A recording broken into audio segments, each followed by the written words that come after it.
Hey y'all, we are back once again, Sunday, May 2nd. It is a sunny day here with RPM, the Red Peace Machine. We've got all our usual cast of characters, Benafsha, Roy War, Roy Peace, and Susie, but we've got someone special poking out today. Who is that? A hide and seek right there. Ah, Ah! That's right. Lando. That's right. I love the reveal. Yeah. All right. So what has How are we Lando got doing? on his mind? Uh-huh. I like to play video games. That's right. Ooh. That's right. You do, just like any other of the boys around us. Uh-huh. And me. And you. I play. I'm a player, yo. That's good. All right. All right, how are folks feeling today? Mhm. Me doing well. Just did some volunteering. Gave out 250 bags to homeless here in Austin, and it was awesome. Yeah, the part of it I miss. Pre-COVID, we were just out there, once every month, giving these bags out. So got to do that again today. Was good. Yeah, felt good. Awesome. I was actually wondering, Roy, have they heard about the decision, the vote from yesterday? Yes. So it looks like the decision did pass. So they did reinstate the homeless ban or the camping ban. And Which is a homeless ban. Yeah. That's yeah, what it is. Yeah. It is what it is. And there's one guy that was we talked to today. He was worried about it. Saying, hey, he was asking, hey, do you guys even know what they're gonna do? And apparently they have a week to deliberate what they're gonna do in the council, and then some time after that to say exactly how it's gonna be executed. So they can change that as needed. Yeah. There's a whole other fucking show. Mhm. Yeah. But who are you? Who do you volunteer with? So, but this group is the Austin Atheists Helping the Homeless, and then it's Foundation Beyond Belief. From my shirt. Yeah, Foundation those- Beyond Belief sponsors us. Yeah. Who are those? Can you find those on the website? If they go to your website, you'll link over or something. Facebook is mostly yeah, where we are. Yeah. Yeah.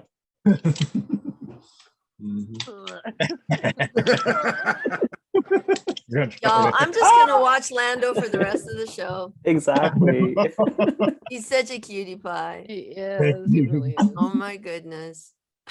Oh no, he's opening something up. Oh. Trying to play Minecraft. Oh yeah. Hilarious. We are familiar with Minecraft. Yeah. All right, Ramesh, what are we talking about today?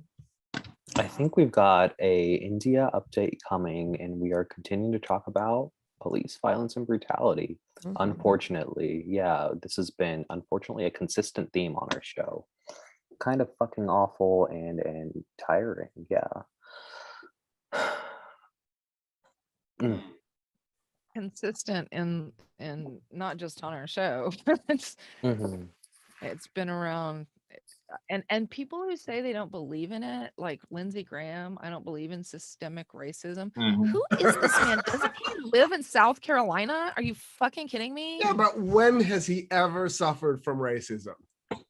Roy, how are you don't feeling, Roy Peace, with the language that we're using? Are we good with all the Oh, I'm F-bombing and sorry. stuff? Sorry. No, don't worry about it. Oh. Let's just. I don't even think he's paying attention. Oh, okay, fine. Yeah. I'll be careful. I'm very upset. The line that came into my head is "You'll be dead." Dang. Yeah, well, I don't know. It's Star Wars. Yeah, some of us are Star Wars and the I'll be other Star careful. Trek. I'm Wars. We have a mix. Yeah. So I guess that's sort of that's more elitism, racism, even though I think the majority, and maybe I'm wrong about this, I don't know, because I don't live downtown, but I live on South Congress, and the majority of the homeless folks down here are white. I mean, there are some who are Latino, and there are some who are Black, but the majority of them are white, and I think that's just reflective of what Austin is. Mhm. but I could be wrong. What about y'all's neighborhoods? Um, so where I live, mostly people that, off of, where I live, there's mostly white folks. But like when we do our giveaways, closer to downtown, it's a huge Black population, and then Hispanic as well. And then that's to me that's like it's a good not one I don't want to say a good mix, but it's a mix of races there. Yeah. I guess For it's me, because it's Austin more was always downtown. I'm sorry. Yeah, for me, Austin was super striking. It was almost a culture shock when I moved at the amount of white folks and then a very progressive white folk, right? And then realizing, oh wait, these folks aren't actually as aligned with me as they say they are. No. So there was a whole As the process there. 57% who voted for Prop B have confirmed. Mhm. You know, Yeah, I think Mike Siegel's tweet was amazing on it, because he said, it's interesting seeing these it's something about seeing these resistance people vote for Prop P. You know what I mean? And I was like, Right. that nailed it, because he had a picture of it was like a that sign that says Black Lives Matter, science is real, da da da da da. It had that in the yard, and it had recall what's her name? Sawant. Golly, what's her first name? Sharma Sawant. In Washington, and it was like he had that picture and then he had that tweet with it. And I was like, yeah, that's the same thing exactly. It's funny y'all are saying this because a friend of mine in Georgetown, she's an organizer. She actually she's been campaign manager to several folks who have won incumbents, newcomers, all sorts of stuff. So I think she was running, I don't know how many of the campaigns she was running. But she did a Facebook Live this morning, and the thing that stood out to me most was she was her name is Jaquita Wilson. So directly she is. I want you to introduce me. Yeah, and she is straight looking at the camera, and she's saying, "Listen, y'all, you come to me and you say you want things to change, and you pretend." Basically, she doesn't use this language, but pretend to be progressives, and I want change, I want this, I want that. You don't. You don't go out to vote, and when you go out to vote, you vote wrong. Yeah, exactly. Yeah. So, y'all don't want things to change. You just talk. That was what the message. I hope I'm Oh no, I watched it too, and that was dead on the message. Yeah, that was what I heard her say. Yeah, and we kind of oh my god, I can't find the word. Obscured this when we talked in the way we talked about the Trump election as well, right? We pretended it was this college educated versus not college educated issue, when in actuality it was, very, very race based, right? We pretended totally race based education. For those who are not in Austin or surrounding areas and listening to this, we had an election yesterday. So that's what we're talking about. And the city of Austin, this so-called progressive city, just 57% voted to basically ban homeless people. But we'll still enthusiastically. 64, actually. It's a reinstatement, but then it lapsed. And so, I mean, so it was there and then it lapsed. And so then they reinstated it. Either lapsed or we voted. I don't remember actually. No, we got rid of it. Yeah, we voted to get rid of it, and then it came back. I mean, I guess I have to say it's the city council, and the people who are moving here from, of course, I don't think these are Austinites, honestly, who are voting for this, unless they're just inherently wealthy Austinites. But I think that this is no longer a progressive town. I think this is someone else. I don't know. I think this town would declare itself progressive and emphatically, right? Everyone, like you were saying, has those signs in their front yards.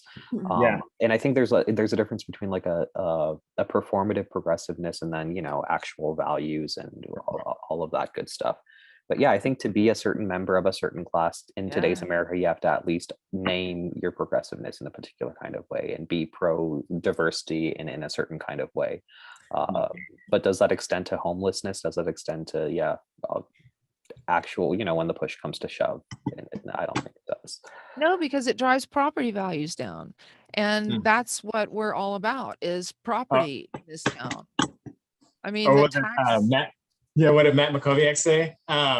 people are not going to want to come to UT if they see the homeless on the street. Basically, is what he said. Like, who cares? Like Your Roy teacher- just made the point that the drag has been the drag for how many decades, and I that grew has up not here kept people and- away. Like No, drag worms never kept people away from that place. I mean, it was why people came. It's like going to Berkeley. Like I couldn't wait to go back. yeah, Are you kidding? exactly.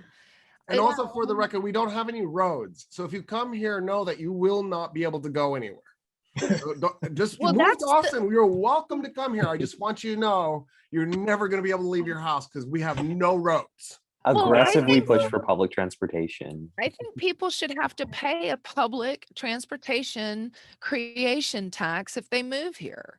Yeah. I mean, I think that should be like part of the deal. $100,000. I'm thinking. Yeah. Yeah. up front. Up front. Good. Yeah, no payment Boom. plans. I'm sorry. We don't do that. Man. So, I mean, really, I mean, what is California right now is taxing people who stay there over 30 days. So we Yeah. got the numbers for the census for Congress. California lost a seat. Texas gained 2 seats. Two Mhm. Republican So, seats. I mean, California lost a seat. That has to be the first time in the state's history that it's ever lost a seat. without Yeah. going underwater. Yeah. Without land going Right. underwater. And we know why. We're Everybody's now all in here. Austin. Yeah. Texas is the only state to gain 2 seats. We gained, was it 4 last time and 3 the time before? So we are now up 9 in the last 3 decades. Mhm. And the Democratic and Republican states, there was a net gain of 3 seats for the Republicans. Okay. What happens though, right? When these folks move in, do we redistrict? Do we then re-gerrymander? How do So- these? Yeah, Yeah. we're going to redistrict the whole country for this new census map. And based on what happened last time when we got 3 new districts, 3 new districts, what Texas did was they made them all 3 white. And then the Supreme Court came back and said, since the white population and the Latinx population are almost identical in size, you can't make all 3 white. You can only make 2 white. Yeah. And forced them to redistrict one of them, but then they never got around to it because they said they ran out of time. That's how it works. Yeah, and so, well, you know, the Supreme Court only gave them 4 years to fix it, and that's obviously not long enough. Oh, only Yeah. 4. Yeah, so I'm just assuming these are 2 new white seats. Oh, Congratulations. Yeah. absolutely. They're Republican. They're going to Grandma. be Republican seats. We cannot fucking win. What's it going to take? We have to end this gerrymandering thing.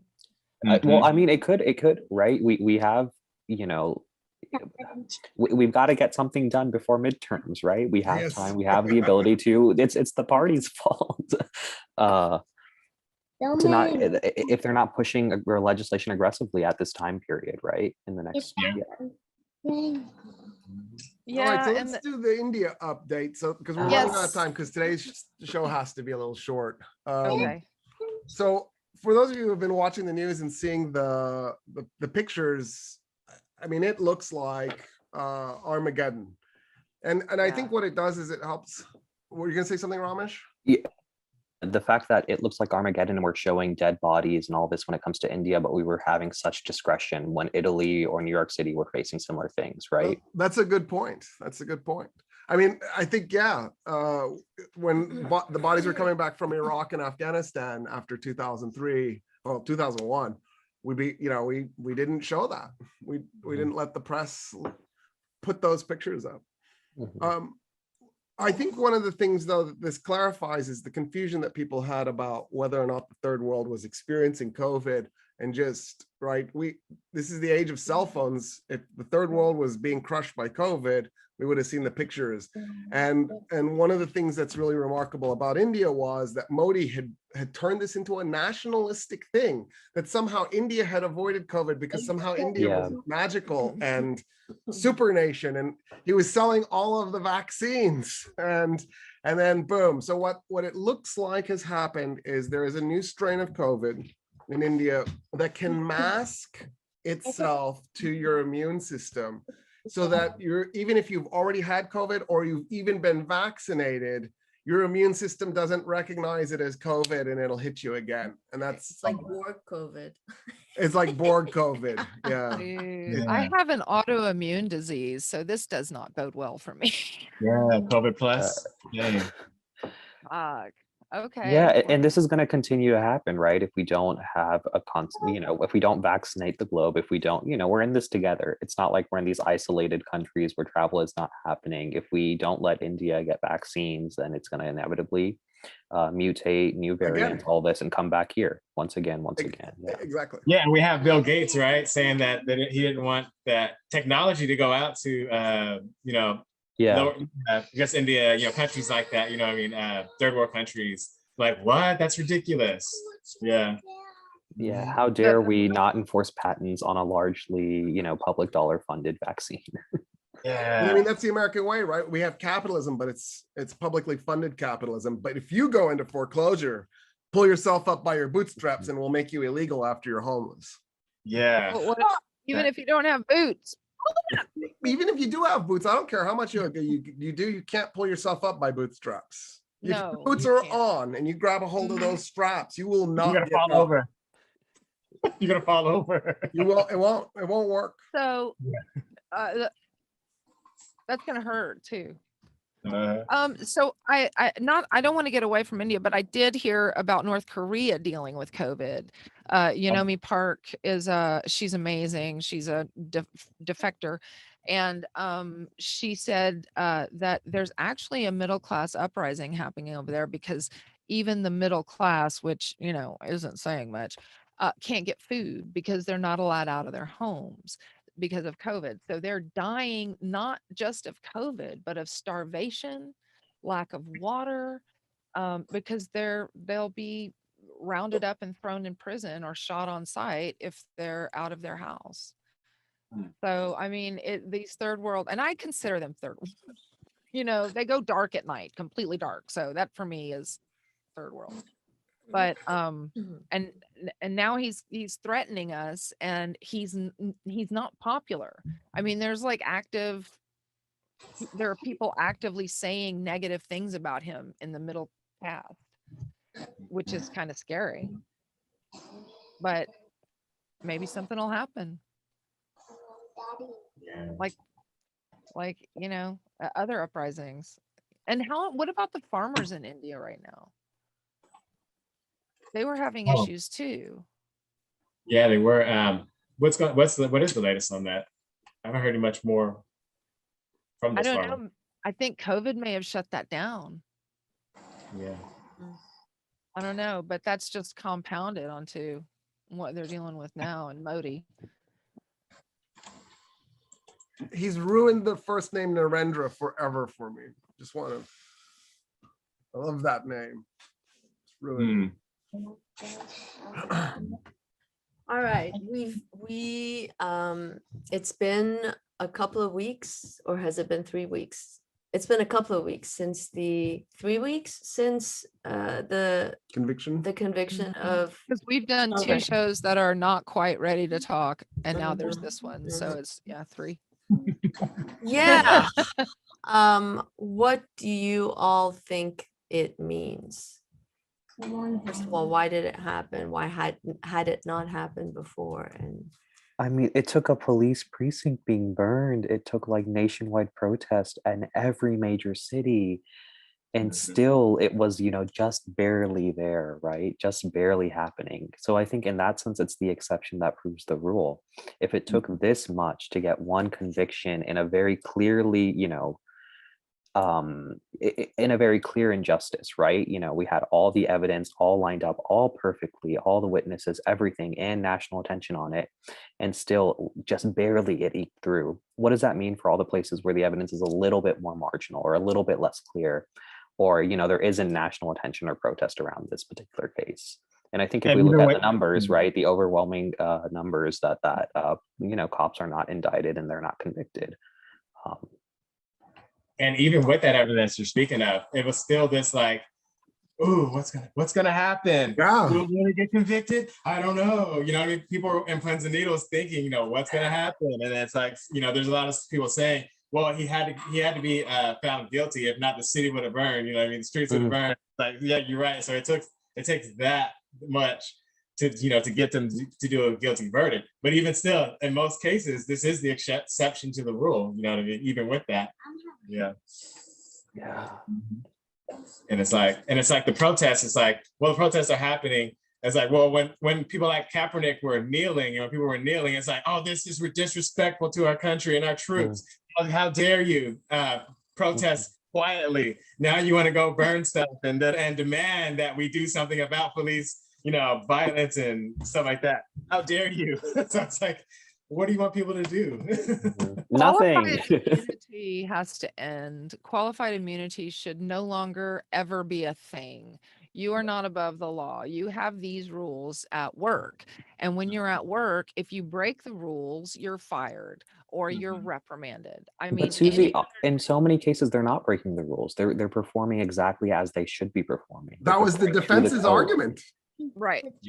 The defense's argument was that Chauvin actually followed police district policy. And right, that's the problem. I agree. Yeah. But when the bad cops then get fired, right? They can just go to another department. Right. They don't look at their past, and it's like, what? This guy was, you know, fired for beating several inmates. Yeah, he had 18, right? It was 18. Yeah. Yeah. Just went to another department after he got fired. Nobody cared to look into it. I mean, yeah. And then didn't they? Was it after the Floyd ruling, or was it after? I think it was that they flew the flag of the thin blue line. Was that them? Was that they who did that? Somebody did that after a case. The county or whatever raised the flag of the thin blue line. Seriously, I didn't hear about that. Man, that's ridiculous. But it's also worth pointing out that even before the verdict was read, like that, while the trial was going on, 2 more Black people were murdered by the police. I mean, it's almost like they want to send a signal. One of them a few blocks away. Yeah. And wasn't there a sort of connection as well where George Floyd's girlfriend was the teacher to that man or something like this at some point in time, which was seen to highlight how it, you know, it disproportionately affects the same communities again and again and again. Not like it's a random, I mean, obviously we've been lynching in the United States since 1876, if not 1865. And then prior to that, we have this ugly mark, you know, like one of the things that drives me nuts about taking down Robert E. Lee's statues. I also want to take down George Washington's statue. Like, why are we stopping with him? Let's just keep going. Let's roll this thing all the way back. But I think there was also a mindset change that took place in the 80s that that took this up a notch. And I could be wrong about this. Probably a lot more research needs to be done. But when all the Reaganomics tax cuts went into effect in the 80s, and then it swept from the federal to the state to the city to the county, and everybody was doing it now because it was the craze. Taxes are evil. Because the libertarian fairy will fly over your countryside sprinkling road dust and school dust, and things will magically grow like mushrooms. Anyway, the same voters who had voted for the politicians who cut their taxes also wanted all the social services, all the policing. They wanted more policing. In fact, they wanted to quadruple the size of the police. They wanted, you know, fire. They wanted schools. They wanted all that stuff. And so what happened was those counties and cities had to figure out how to get the voters what they wanted. And here's what they realized: the police could do it. The police could become basically the new taxing agency, and it would be a random tax. So it'd be like the lottery, except that you lose. And then they could take all that funding and pump it into their programs and support it. And of course, one of the things that they realized real quickly was that brown and Black people were a lot less likely to go to court and contest the tickets. And I think a whole extra predatory relationship was then established between the police departments and brown and Black communities that on top of the already existing racist lynch mentality mindset that we had.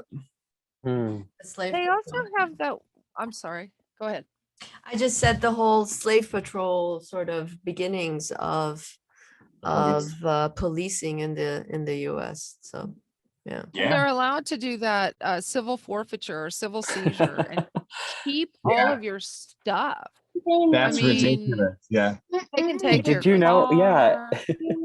I'm Mhm. gonna find the statistics, but civil forfeitures amount to, like, in quantity, more than all what is it? Like all grand theft autos, all private home Yeah, burglaries, find the all of this data. combined. Ramesh, Wow. find the So data and share ridiculous. it. There Yeah. was a guy who was driving across country and he had $3,000 in his trunk and he was going to buy a new car and the cops pulled him over and he looked suspicious. He was brown. And so they decided to search his car because they smelled marijuana, which he did not have in the car. And they they took that $3,000 and the car he was in and said, there is no reason for you to have this much cash on hand unless you're going to do a drug deal. And they just took it. Call it Y'all, highway robbery. it's just bad. It's bad. Yeah, for Well, for so civil he- asset forfeitures, more than all burglaries in the United States combined, civil asset forfeitures are higher in value.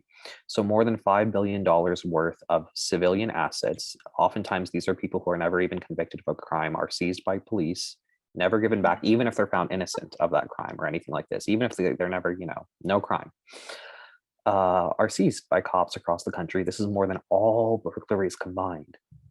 Yeah. So, I mean, it's like the cops kill 100 people a month that we think, right? That's the sociological estimate, right? That the cops are killing, because the cops don't have to report when they murder somebody.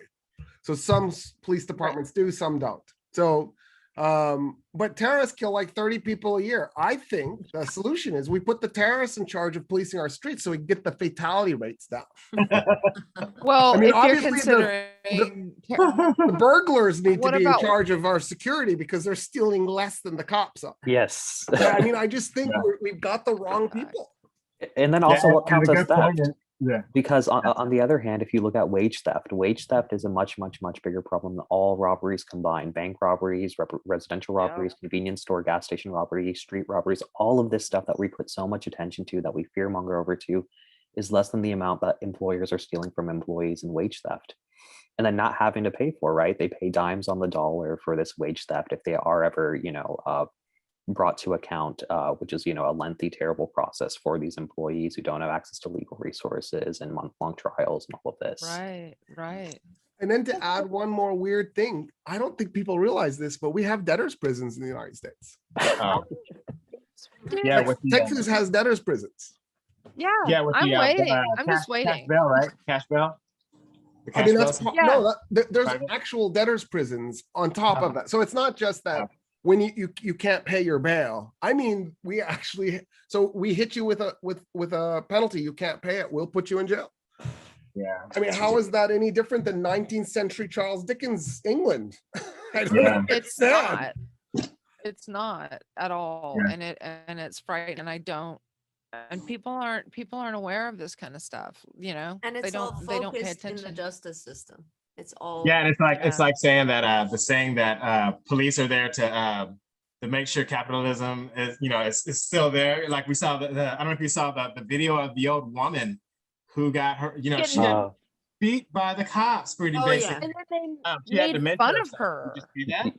Yeah, they made fun of her. Yeah, exactly. And it's like all because it's like $13 or something like that from Walmart that she didn't pay for some item. But then Walmart is like, they called the cops anyway, and then they're like, okay, yeah, we're gonna let you go. The cops still chased her down. She was They still followed 73. She had dementia. Yeah. They broke her, they dislocated her shoulder, and it's because of capital. They got to protect capitalism. That's part of it too, as well. Yeah, it's ridiculous. And in Yeah. the meantime, Mnuchin is stealing how many billions of dollars worth of bailout money in the Yeah. aftermath of the 2008 economic crash. And what do? We make him Secretary of the Treasury. Yeah, exactly. White collar crimes, they're okay. They're okay. It's totally permissible.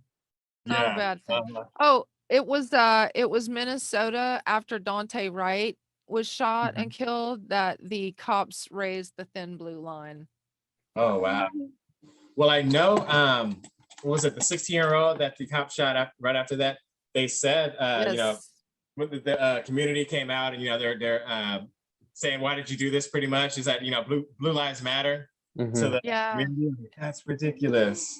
Yeah. I Well, I that happened. wonder, has anyone seen a poll as to what the general public feels about the cops? Like, are most people afraid of them, or are most people like, oh yeah, no, they're doing okay. They've got a few bad apples.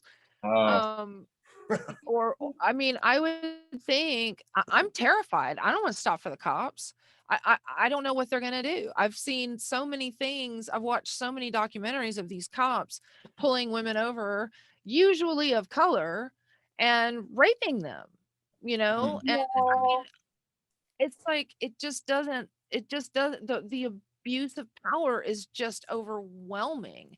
I mhm. don't why aren't we vetting these fucking people, We can't. The way these sort of machines and systems are set up is such that we can't vet them. The protections for cops when it comes to employment, when it comes to police associations, all of this make it so that it's really, really difficult. Even if you have city level support, mayoral support, all of these other kinds of support from your political leaders, it's still impossible to intervene in policing in a particular kind of way. In addition to that, sheriffs are sort of right. They're not subordinate to mayors or to city councils. They sort of exist in parallel structure to them, which is frightening. Which is a Yeah, reason to merge the counties and the cities. Hmm. There's no reason Yeah. to have these two separate entities or political entities other than just to make things like this. Yeah. Yep. Yeah, and you need that piece too because I mean, right? Trump signed an executive order saying, you know, hey, we're gonna track, you know, cops who do horrible, you know, things like you know kill people or like brutality and stuff like that. But the Democrats also posed in their same bill the same kind of thing. You know, we're gonna have a list, a database of you know the same kind of deal. But I think you need that city or county, whichever entity, to help out in that regard as well. And So to fight back collectively Mhm. against Abbott and these kinds of things coming in and telling our city what we can and can't do, and how yeah, threatening to put state police in our streets. Mm. That's we've got if we had more, maybe the entire county saying, no, that's not what we do. You don't do that. You don't Yeah, but overrides, Mhm, local. What's the point in having a fucking local government? mhm. That's what people want, though. They want police presence to be there. They're scared of property damage or whatever else, looting and downtowns losing value and all of this crap. And so they want state police intervention, and we're back. Actually, I think happy to see that when it came to George Floyd protests in the Houston area, at least. I think that's true along color lines. Yeah. Yeah. I think Yes. Sorry. white Asian people Yes. want the police, but I Yep. think black people have learned that the Yeah, police are well, not their allies. Yeah. Also, well, And then- here's where the AM folks, Arab Muslims and Middle Easterners, who are not Yes. black, or Latinx, here's the very strange, you just said whites and Asians, and I am constantly having to talk to folks. So many of my Iranian friends in Austin voted For Prop B. yes. but It is so, and there was no, I just stopped arguing even about it. It was Did you see all pointless. the student ads? Mm-mm. These young women saying, I don't feel safe. Oh, with the this." safety. Yeah, it was all about safety. Yeah. But it was Yeah. all women. It was all these young women. And I'm like, really? I gotta ask, was it all white women? No, No, no, just curious. no. And they were very careful about that. So it was multiracial. There were like Yeah. 3, I think. It was And this. It was the same argument they did with the bathroom bill. Yeah. If transgender Mhm. people go into the bathroom, you'll be raped. It's like, wait, what? Oh. When has that ever happened? Like, what are you You've been talking going to the about? bathroom There's not your whole life. That's like the long game, right? That's the long game. I'm The gonna go through the irony- operation just so I can go to the restroom with women and with them. That's To the me, the freaking long game. irony Who's I'm on gonna is have a that- surgery to remove my penis so I can see women pee. Well, there It doesn't make sense. honestly though, there are a lot of trans women who do not do that That's surgery. true. That's true. But- Exactly. But they don't rape people. No. You Like, know, there's and the never been a fact case. is, Yeah, we know. the It's fact just is like though, is that these a ridiculous women, argument. what they're doing is they're making it easier for straight men to go into the bathroom of women's bathrooms, because you take a trans man, trans men look dead on like men. I mean, you give some testosterone, you get the beard, sometimes you get male pattern baldness. I mean, you bulk up. And so now you're telling this person, this woman, you think is a woman, you're saying as a woman who's actually a man, looks just like a man, to go into the women's bathroom. So now how easy is it for a man to just walk into the bathroom looking like a man? Instead, you want these men who you consider men, who are women dressed very much like women, who are taking testosterone blockers and taking estrogen, to have to go into the male restroom. Now that's where a fucking crime is going to happen. Also, we constantly come back to this sort of like rhetoric around crime, and especially gendered crime and violence, right? We're so scared of rape, of street harassment, of these things occurring, and we use that to justify increased policing, to police women from, leaving homes and all of this stuff as well. For not being in the military. Yeah, but if you look at it, right, the vast majority of rapes or these sort of things that occur within family or within friends and family. The vast majority of kidnappings that occur are people that the child had already known. And I think there's so much fear mongering that's used to justify policing of people's bodies that isn't true, right? The fear mongering isn't true. And then the people take it on, like the case of the school that I was talking about. Here are these black and brown admin who are like do atishe. They're like, it's a saying in Farsi. It's like they're two flamed, like they're burning so fervently with fire to catch people. It's like, the students are showing up to the classroom, whether their fingers smell or not, hot.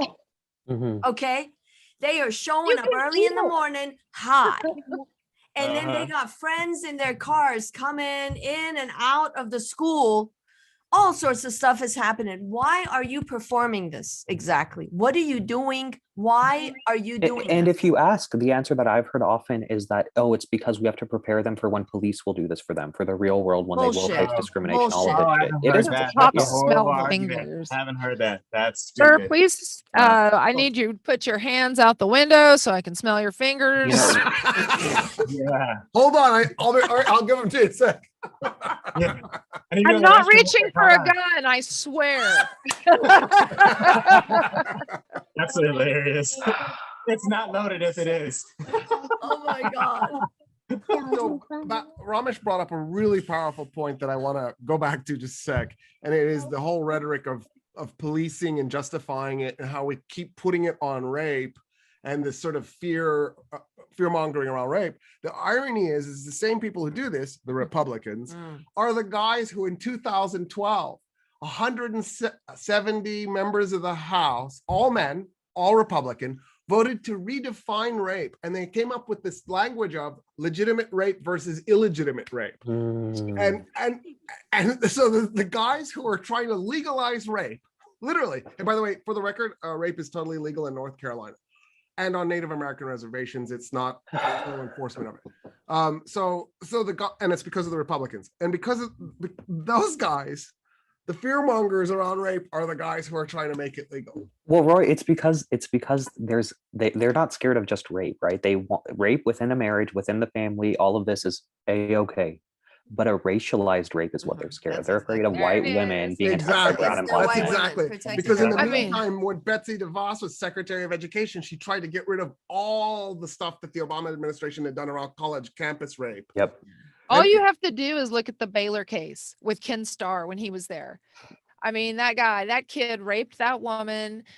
until she passed out and woke up naked and vomit on her. She was still at the bonfire. She found her friend, went directly to Scott and White, did everything she was supposed to do. Cops arrested the guy. Judge let him off because it was his first rape. Hmm. Wow. Affluenza. Is that the affluenza kid? Or Yeah, is that the other That's one? affluenza. it was. No, this You was were a while born back rich. when Ken Starr was still there. Yeah, exactly. It's just and of course he was affluent. He was a white boy. He was going to a private school. Hell yeah. Mhm. Mhm. And this, Right. it's like they knew what happened. I mean, he did it and he was convicted, but the judge said, Yeah, and it's only right a minority of cases that ever make its way to a hospital or to a courtroom To begin with. to begin with. Let alone those that are even reported on college campuses. It's only a small fraction of the actual cases that occur that are even reported. Then administration tries to hush it up as best as possible and bully survivors, and then that bullying takes place at each level to silence folks. Yeah. I think And then the talking about taking cases, I'm wondering what happens with the cops that stood around and watched Chauvin. Their cases is coming up. Their cases That's are coming true. up. I believe. I'm curious. I'm curious to see what happens there and we'll see what kind of precedent that might hopefully set across the country. It's like, hey, if you're gonna be a cop and watch your people, someone in your force, bully the community you're supposed to serve, then you're going to be held liable as well. So I'm hoping that's how that rolls as well, and we'll see what happens. That would I be hope amazing. that's Go. true. Let's Yeah, put All good right. put good thoughts towards that. yeah. All right, on that note, folks, please take care of yourselves. It has been a tough conversation. Go take a couple of breaths, take a walk outside, do something. It's a nice And day. yeah. Any Get closing thoughts vaccinated. from the RPM team? Susie, let's go to you first. As far as thoughts go, I am just hoping that that everybody does the right thing in the Dante Wright case and etc. And I Mm, hope that the sentencing is really severe mm. for Chauvin. Doctors Casagrande and Madanimejad, thoughts from y'all? Thoughts are right before this, we went to People's Pharmacy and tried to get something for our anxiety. Both of us. That's where we are. So we will be reporting on y'all with the product that we got. Make sure no one comes around to smell your fingers though when you're at work. No, it's FDA it's approved. yeah, All right. yeah. Not that kind of People's Pharmacy. We actually have I The can. people on the corner. The people on the corner. Y'all let me true know if People's you need any help. Yeah. Okay, we'll do. I'm the All right. People's Pharmacy. Dude, I don't want to say anything. What were you gonna say? We'll do it off Just air talk after about we me. end the recording. We'll talk. Don't. We'll talk afterwards. Okay, Bye, Roy y'all. Woody, you're closing. We're thoughts. good. He's probably gonna make me play Minecraft. Yeah. All right. You're gonna enjoy the rest of the day. Lando, I'm giving you a hug. You sweetened up this show. You should come back. Oh. I'm giving you a kiss too. Yay! Thanks for calling you. Oh. And we're done. All right, cut the recording.